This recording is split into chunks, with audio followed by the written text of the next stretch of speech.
नहीं सर, इससे पहले क्या है सर, हम ऐसे ही डोलते फिरते रहते थे, कोई रहन सहन नहीं, कोई कुछ नहीं, ऐसा कहीं भी कहीं जाना रहना। इस इंडस्ट्री में आके अपने आप को पहचाना सर, मैंने अपने आप को तराशा, डेली डेली तराशा मेरे अपलायनों के द्वारा। तलाश जारी है, अब आपकी बारी है। सभी साथियों को नमस्कार। आपका दोस्त महक सागर मोटिवेशनल स्पीकर इस वक्त मौजूद हूँ राजस्थान में। राजस्थान में एक जगह है भरतपुर। भरतपुर में एक छोटा सा गांव है कासौट।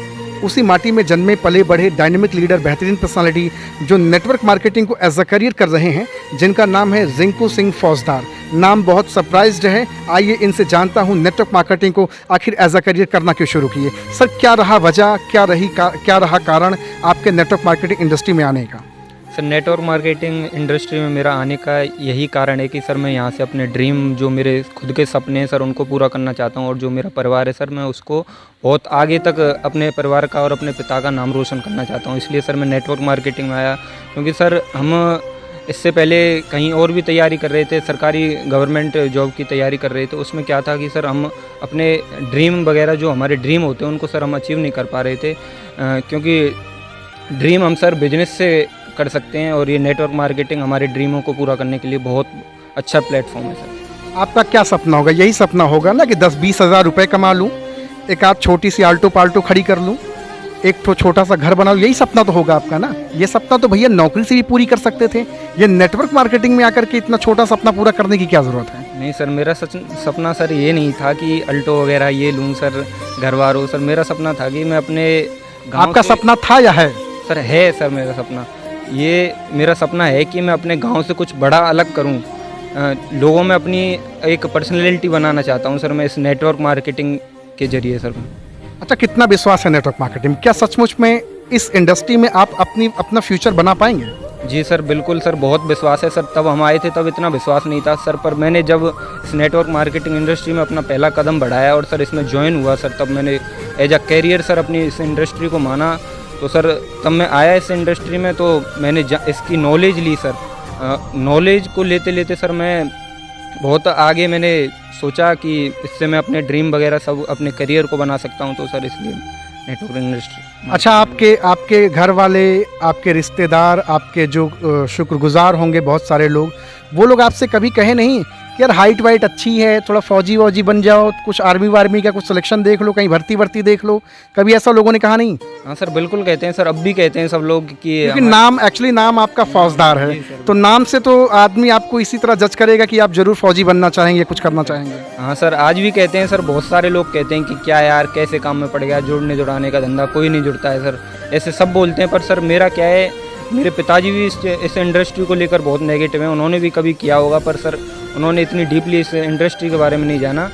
पर सर मैं कहना चाहूँगा कि मेरा जो ये एम है, मैं इस नेटवर्क मार्केटिंग इंडस्ट्री से अपने ड्रीम वगैरह सब अचीव करना चाहता हूँ। इसलिए सर नेटवर्क मार्केटिंग इंडस्ट्री में आया हूँ। लोगों ने मुझे बहुत नेगेटिव किया, पर सर मैं अटल रहा कि मैं इस नेटवर्क मार्केटिंग इंडस्ट्री से ही अपना करियर बनाऊँगा। अभी अगर आपको 10, 20, 25, 50 लोग एक चीज़ कह दें कि रिंकू सिंह फौजदार भाई, ये तुमसे ना हो पाएगा, कोई और ढंग का काम कर लो, अभी भी समय है, अग्निपथ योजना चल रही है, फॉर्म वार्म डाल करके भर्ती हो जाओ, क्या कहना चाहेंगे? हाँ सर, मेरे से बोला था कि ऐसे कि अग्निपथ योजना आई है, ये गवर्नमेंट जॉब दे रही है लोगों को, कि जाओ 4 साल के लिए भर्ती हो जाओ। सर बहुत कुछ बोला, मेरे ताऊ जी ने भी बोला कि बेटा देख ले, हमने तो तेरे से बोला है कि फिर हमसे मत बोलना कि ये क्या कर लिया तूने अपनी लाइफ के साथ। तो सर मेरा ये है कि मैंने अब इस नेटवर्क मार्केटिंग इंडस्ट्री के बारे में जब डीपली नॉलेज ली ना, तो सर मेरे को पता चला कि हाँ, इसमें हम करियर बना सकते हैं। सर मेरा बिल्कुल गवर्नमेंट जॉब से सर बिल्कुल विश्वास उठ चुका है, क्योंकि सर ना तो मेरे अंदर इतनी क्वालिफिकेशन है कि मैं उसको पा सकूँ, ना मेरा स्टडी जो पढ़ाई वगैरह रहती है उसके अंदर बिल्कुल भी मेरा मन नहीं लगता है सर। अच्छा, इस इंडस्ट्री में आने के बाद और इस इंडस्ट्री में आने के पहले क्या जीवन में आपकी परिवर्तन आया? मैं तो आज देखता हूँ कि ग्रेजुएशन किया हुआ बच्चा, एमटेक बीटेक किया हुआ बच्चा, जब उसके सामने माइक लेकर या कैमरे के सामने उसको खड़ा करता हूँ ना, उसकी हेकड़ी निकल जाती है, पसीना पसीना हो जाता है, तरबतर हो जाता है, और 2 शब्द भी नहीं बोल पाता। आप तो बहुत अच्छे तरीके से चीज़ों को एक्सप्लेन कर रहे हैं, नाम के हिसाब से आपका काम भी हो रहा है, कैसे पॉसिबल हो पाया? नहीं सर, इससे पहले क्या है सर, हम ऐसे ही डोलते फिरते रहते थे, कोई रहन सहन नहीं, कोई कुछ नहीं, ऐसा कहीं भी कहीं जाना रहना। इस इंडस्ट्री में आके अपने आप को पहचाना सर, मैंने अपने आप को तराशा, डेली डेली तराशा मेरे अपलायनों के द्वारा। मेरे अपलायनों ने मुझे कहा कि ऐसा करो, वो करो। नेटवर्क मार्केटिंग के अंदर कोई आपका बॉस नहीं होता है, कोई आपका मालिक नहीं होता है, कोई आप पर हुकूमत नहीं चलाता है, तो डिसिप्लिन कैसे मेंटेन होती है? अनुशासित जीवन रहता है?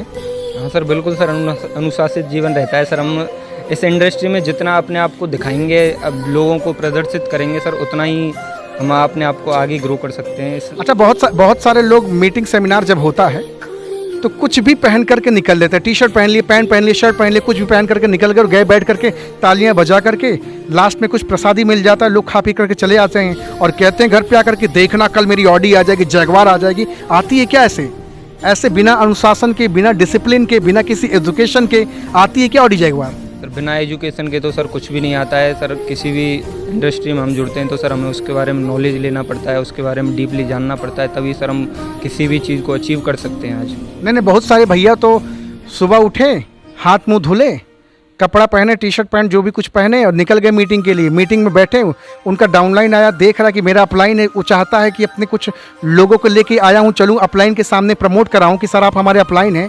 लेकिन डाउनलाइन कहता है यार ये प्रॉपर ड्रेसअप में है ही नहीं है, मैं इनको कैसे प्रमोट करूं, कैसे इनके बारे में बताऊं?